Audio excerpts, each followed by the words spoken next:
बात गई ये क्लासिक 350 जो अभी न्यू मॉडल की आ रही है। तो अभी हम आपको बताने वाले हैं कि हम लोग जब इस गाड़ी को शोरूम से लेंगे तो हमें क्या क्या देख के लेना पड़ता है, क्या क्या मेजर प्रॉब्लम हम लोग को देख के लेना पड़ता है। तो फर्स्ट मेजर प्रॉब्लम है, तो hey guys, good morning, welcome back to my new video. तो आज के वीडियो में हम आपको बताने वाले हैं जब हम लोग शोरूम से गाड़ी लेते हैं तो हमें क्या क्या मेन चीज़ें देख के लेना चाहिए गाड़ी को, और क्या ये गाड़ी लेना चाहिए कि नहीं लेना चाहिए। वैसे तो हम आपका एक्सपीरियंस खुद का शेयर कर चुके हैं ऑलरेडी, लेकिन हम सोच रहे थे कि इस वीडियो में हम थोड़ा एक्सपीरियंस भी बता दें और क्या क्या हम लोग को देख के लेना चाहिए गाड़ी लेते समय। और मतलब आज हम आपका पूरा डाउट क्लियर कर देंगे।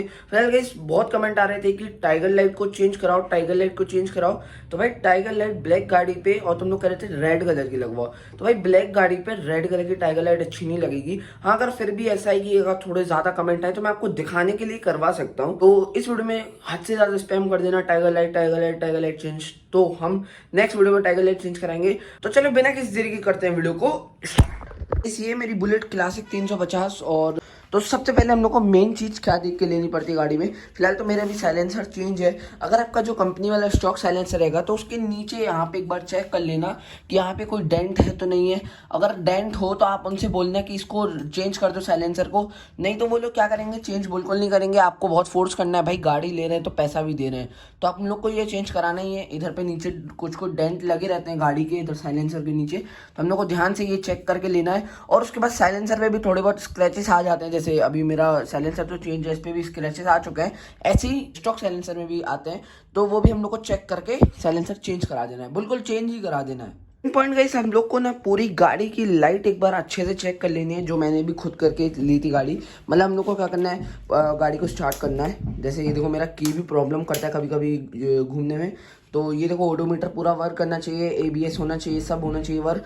और हम लोग को पूरी लाइट यूज़ करके देखना है, जैसे डबल इंडिकेटर हम लोग को हटाट लाइट स्टार्ट करके देखना है कि प्रॉपर वर्क कर रही है कि नहीं कर रही है। और उसके बाद सिंगल सिंगल इंडिकेटर भी हम लोग को चला के देखना है कि प्रॉपर वर्क कर रहे हैं कि नहीं कर रहे हैं, आगे पीछे दोनों जगह कैसे ही चेक करना है हम लोग को।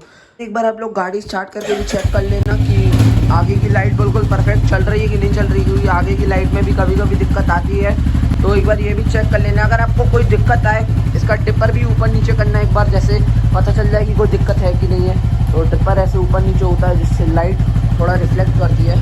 नेक्स्ट बात गाइस, आपको ना पूरी गाड़ी में चेक करना है कि कहीं पे स्क्रैच लगे तो नहीं है, कि लगे हैं। पूरी गाड़ी में एक बार स्क्रैच आपको चेक करना है कि कहीं पे लगे तो नहीं है। जैसे देखो यहाँ पे मेरे को स्क्रैच लगे मिले हैं, एक मिनट, ये देखो यहाँ पे हम लोग को बहुत जगह स्क्रैचेस देख के मिले हैं।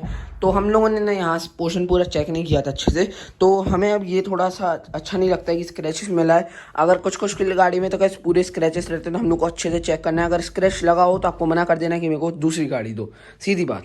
बात गाइस, जो बहुत लोगों के में होता दिखा है मेरे को, तो वो है ये जो सीट है ना, सीट के नीचे डेंट आ जाता है, मतलब यहाँ पे। तो हम लोग को यहाँ पे एक बार अच्छे से चेक करना है कि कोई यहाँ पे डेंट वेंट तो नहीं है।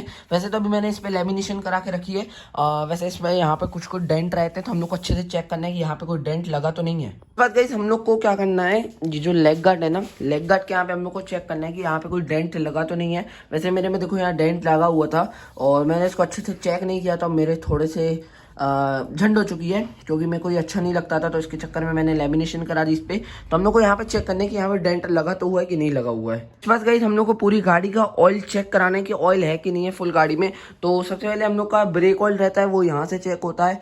तो यहाँ से हम लोग को ब्रेक ऑयल अपना फुल करवाना है और क्लीन होना चाहिए। और हम लोग का इंजन ऑयल चेक करने के लिए हम लोग को इंजन के जस्ट नीचे, ये देखो यहाँ पे, यहाँ से इंजन ऑयल पता चलता है। तो ये भी हम लोग को चेक करना पड़ता है कि इंजन ऑयल परफेक्ट है कि नहीं है। वो आप वहाँ के शोरूम वाले से बोल देना, वो आपको बता देंगे, बाकी क्लियर कर देंगे।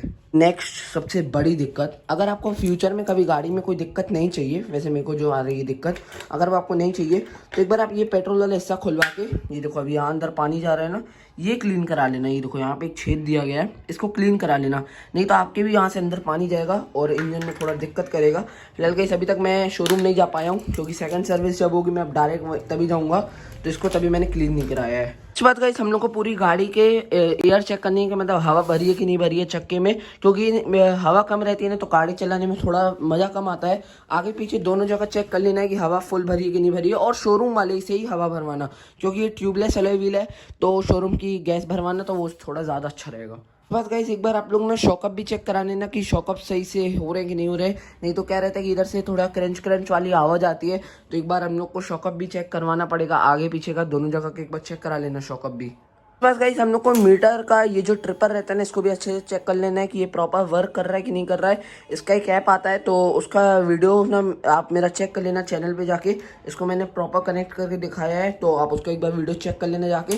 तो एक बार हम लोग को ये भी चेक करके देखना पड़ता है कि इसमें कोई दिक्कत है कि नहीं है। तो बस गाइस इतनी प्रॉब्लम हम लोग को देख के लेना पड़ता है गाड़ी को। तो आशा करता हूँ आपको वीडियो समझ आ गई होगी कि हम लोग को क्या क्या देख के लेना पड़ता है। और अगर आपका और भी कोई डाउट हो तो आप मेरे को कमेंट में बता देना, मैं आपका वो भी डाउट क्लियर कर दूंगा। तो वैसे मैं डेली मोटो व्लॉगिंग करता हूँ, तो अभी थोड़ा कंटेंसी नहीं बन पा रही है मेरी, मैं रेगुलर नहीं डाल पा रहा हूँ। तो अब थोड़े दिन रेगुलर वीडियो डालने का मैं बहुत प्रयास करूँगा। वैसे मैं सुबह 8 बजे वीडियो डाल देता हूँ रेगुलर। तो आशा करता हूँ आपको वीडियो पसंद आएगा, तो लाइक कर देना, चैनल में नए हो तो सब्सक्राइब कर देना। Thanks for watching.